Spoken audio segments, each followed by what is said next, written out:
Hello and welcome to the Gooner Talk. Back again with you guys for another show, for another episode of our Raw Reaction series, where we react to the last news on earth of Arsenal.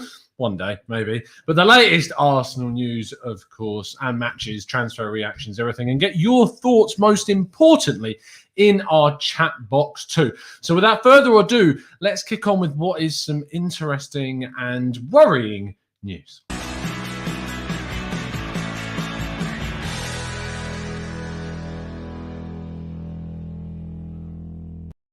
Now, I'm sure you are all aware by now, of course, that Pierre-Emerick Aubameyang was missing from the starting 11 in yesterday's victory. Let's just say that word again, victory over Spurs in the North London derby.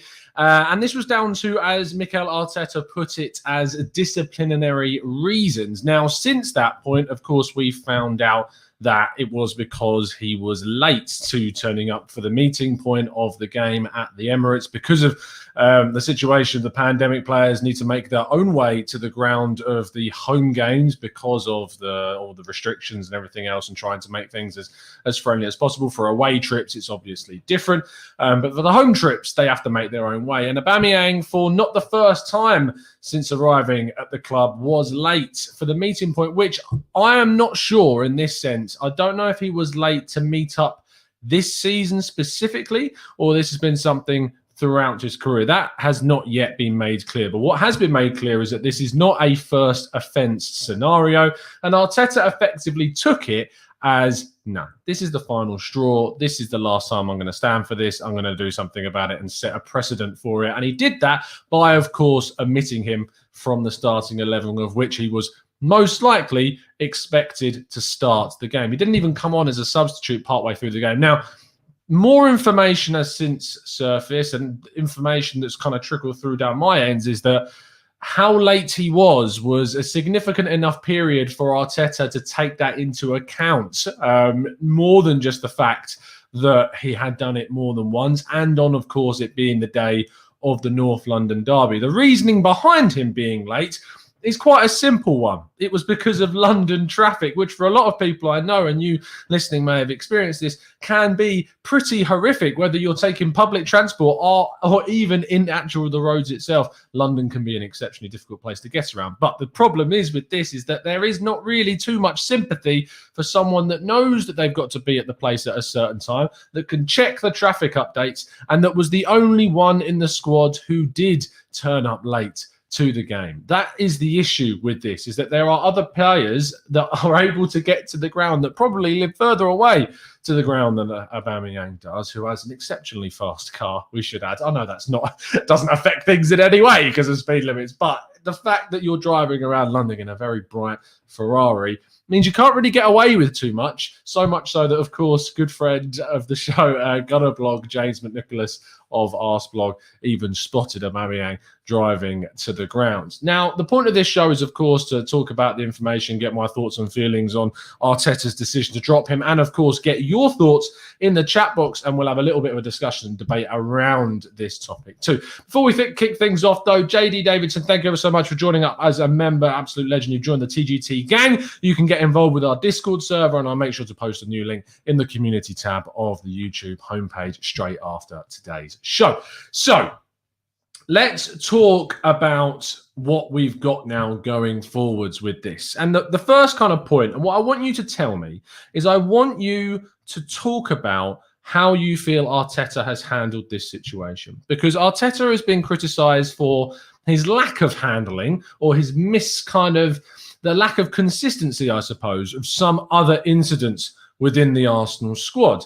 So how do you personally feel, and how did you feel at the time prior to, of course, us winning the game, about Arteta making that decision to drop Aubameyang? My view is very simple, and I think that he's done the right thing here. Arteta has to set a precedent throughout the club for these types of incidents. There is no way to recover, say, a situation where maybe there was a lack of consistency by then becoming consistent, or by making sure this happens on a regular occasion. And he is starting to do that, and we're seeing that more often as well. There is no excuses for a player to turn up to a game late when everyone else in the squad has managed to do it, especially as your club captain, and adding to that the fact that, of course, this is the North London derby, the most important game on our calendar, and arguably players should try to turn up early in preparation. You should be ready and raring to go. And he clearly was not in this situation. Now, the reasons as to why he was late or why he left the house late or any reason like that that was unaffected by, of course, just the boring reason of traffic is as of yet unknown. Maybe there's more things that will come out from this, but as of yet, that is not the situation that we are aware of. And any information floating about around on unofficial sources can tell you it is not the case. There is no further explanation right now as to why he was so late beyond just there being bad traffic in London. He had to have left late. He had to be in more than that because, as we've already said, there were other players that managed to get there on time and absolutely fine. So let's get your thoughts on this in the chat box. Omar says, I was surprised at first, but once I knew the reason, Arteta was right. The players will take the mick out of him. I'm going to use the word mick here if he doesn't show his authority. Isowa said, if Alba gets away with it, then he sets a bad precedent. Daniel Roberts says, the captain of this football club should be the first one in at training and the first one at meetings, etc., and the last one to leave. Give it to Kieran, Dan says. Joseph Maseko says, if it was a repeated instance, MA needed to do it. So credit there. Dave Lennon says, Arteta handled this perfectly, in my view. No one is above the law. The manager and the captain has to set the tone and narrative. Also, Aubameyang could and should have been dropped for tactical reasons. Now, we are going to discuss this a little bit later on this evening as we do the podcast. All of our TGT podcasts are done the day after the weekend league game. I'm going to be joined by Raf and Drew and Johnny at 8:30 UK time. So make sure you tune us then and make sure you drop a like on today's video, of course, as well. Continuing on, let's get the thoughts of our brand new member, JD. I just saw him in the chat. Here we go. JD Davidson says, Arteta described the need to change the culture when he arrived. His decision is consistent. And this is actually a point, JD, that I wanted to pick up on. The fact of this word consistency and the other word being the culture. Arteta turned up at the club and spoke specifically about changing the culture of the team. It's going to be done through trial and error. Things are going to need to be tested, and that's maybe why there was a lack of consistency at the start. But now things are different. We're over a year into the job. We're one summer window into the job, and things need to start changing ahead of next season, which is going to be incredibly important next season to progress upon what's already being done already consistently. And that is what is very important. Matt G says, completely support Arteta with this. I would have kept it quiet before the game. So this is the next point that I want to come on to, is how you personally feel about Arteta saying this in, obviously, the interview and being very open to the media and, of course, us as fans about it being a disciplinary problem that was the issue. Now, what you should realize from that is that 99 times out of 100, these things come out because people within the club leak things. There are people that are well connected to the club that find things out, and the media obviously gets hold of that, and some very connected sources do publish this information, as we saw very, very soon after The Athletic were tweeting out exclusively the information that you heard straight after and during the game about the reasons as to why. But was Arteta right to say this in the pre-match interview? In my view, the answer is yes. I like clarity from the manager. I like understanding things. Saying it was a disciplinary problem, I think for me, is okay. If he went into kind of the finer details of it, then you're going too far. But just laying it out there as just the standard reason, like there's reasons why people are in the squad, rotation, injury, and disciplinary problems. And I think that naming one of those three reasons is absolutely fine. Because how many times have people criticised Arteta for quote-unquote lying about certain players, about why they're not playing, about why other players are playing, claiming we're being lied to, etc., etc. And yet as soon as Arteta comes out and speaks the truth about the reason as to why he's not dropped or has dropped a player in this instance, now all of a sudden he should have kept it under wraps. I understand you need to find a balance in some scenarios, but I think there's absolutely no problem. I like the transparency. I like the honesty. Not going too far. There's a way of being honest without being too honest, and I think he achieved that in this situation. Matt says, I love the fact he's open with the fans and the press. I would have tried to keep it internal before the game so it wasn't a distraction for the players. And of course, we don't know either about what happened between the players, whether they knew, because what he says in the pre-match interview isn't heard by the players. They're out doing their warm-ups. They go straight into the dressing room and then they go out to play. And they probably don't even see the pre-match interviews until after the actual game has finished. So I don't think that would have necessarily been a problem. Unique79, thank you so much for the donation, mate. Always fantastic to see people supporting the channel, especially with some of the positive news that's coming up very soon. We are weeks away from the rebrand and it is looking fresh. And I've also got a little bit of a surprise for members that I'm hoping is going to be ready by this evening's podcast. There's a little bit of a tease. I'm not making any promises just in case it doesn't come through, but I'm just teasing there might be something for this evening's podcast that people are going to be excited to be able to see. But Unique says, Tom, the question is, does Arteta have 100% respect for his players compared to if Ancelotti, Guardiola, etc. were managers at Arsenal? Of course, the best way to know about that is then to think about times that Ancelotti or Guardiola have openly talked about their players. Guardiola has definitely openly talked about players in the past. We've seen that happen. He's openly criticised some of his players, their performances. Frustration sometimes takes hold. And I can imagine for Arteta, imagine you're the coach of Arsenal and you've got that same attachment. Arteta, as a former player, may not have the same attachment and love as you have as a fan, but understands the importance of the North London derby. Imagine you as coach, your club captain turns up late for the most important game of the season.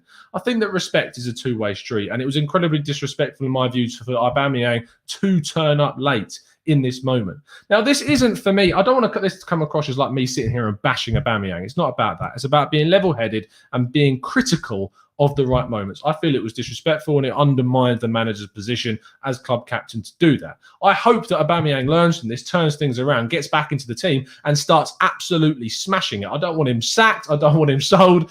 I want him to get back into the team and turn things around, most importantly. That is the key thing with this, is that people need to be given a route back, not being kind of, unless obviously they don't apologise or they're not remorseful for it. If Aubameyang is angry about this and takes that out on the manager or refuses to apologise for this or doesn't own up to his mistake, then sure, he can stay on the sidelines until he wants to change his mind. We've seen it with the likes of Guendouzi. They're not willing to be remorseful. They're not willing to apologise. And you can stay on the sidelines for as long as it takes for you to realise your mistakes.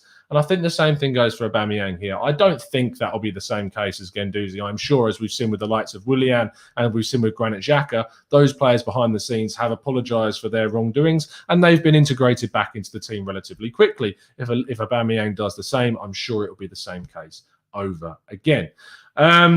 Sam says, does Aubameyang have to play on Thursday for the press not to blow this out of proportion? Sam, I wouldn't have even started Aubameyang on Thursday. We'll talk about this, of course, on the preview show on Wednesday with some of the members. And members, if you're an expert member or a TGT ambassador in our Discord server, you can put your name forward to join us for our preview shows, which will be on Wednesday at 2:30 p.m. UK time. So make sure if you want to be involved with that and you are a member of that level, make sure you throw it into the Discord server channel and you can.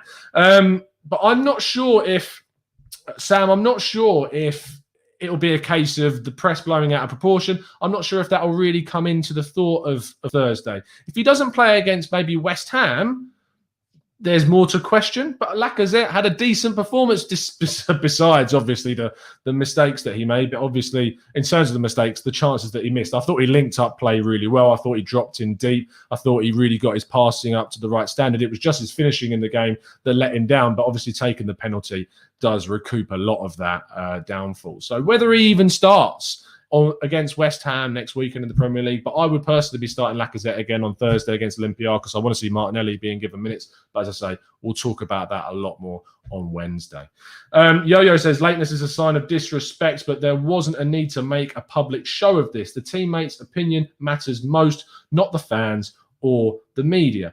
Now, I do want to address this because I do think, and I'm not just picking on this, Yo-Yo, because it's you or because it was anyone else, but I do think that what we are seeing is that there is a level of bias. There are elements of the fan base that, of course, would not want Arteta to continue and feel like he should be moved on, sacked, replaced, whatever you want to call it.